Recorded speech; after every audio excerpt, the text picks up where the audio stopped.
Во почвата во Тетовскиот регион се пронајдени високи концентрации на тешки метали.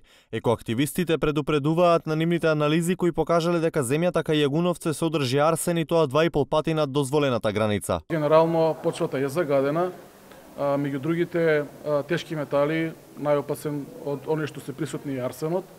Луѓето навистини во Тетовскиот регион се изложени на хронично труење фактички со овој тежок метал и како предизвикувач на поголем број заболувања би требало да се изврши пречистување на почвата, затоа што преку почвата растенијата кои што се одгледуваат на оваа почва може да бидат конзумирани од страна на луѓето. Покрај почвата с големени концентрации на олово и арсен биле пронајдени и кај земјоделските производи. Иако не е алармантно нивото на тешки метали, нивно зголемено присуство било откриено и во зелката и други раноградинарски култури, кои се одгледуваат на почвите во Тетовскиот регион. Станува збор за првични резултати од анализата која според најавите на активистите ќе опфати повеќе региони. Планирано е да се земат мостри и да се направат нови анализи од една нива во близина на градот, значи или во близина на фабриката Тетекс.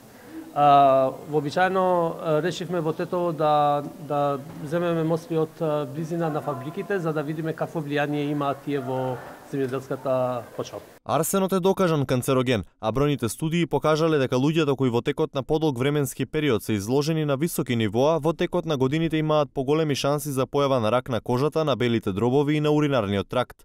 На почетокот на годинава екоактивистите предупредија дека и велешката почва е опасна за одгледување земјоделски производи за исхрана.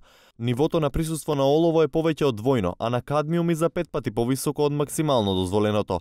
Иако топилницата за олово и цинк е затворена пред повеќе од 15 години, загадувањето на почвата од тридецениското работење на фабриката е се уште екстремно. Меѓу другото, граѓанскиот сектор упати критика и до власта дека и покрај коректната соработка недостасува волја за посериозни мерки и трајно решавање на проблемот, кој може да предизвика сериозни последици по здравјето на граѓаните.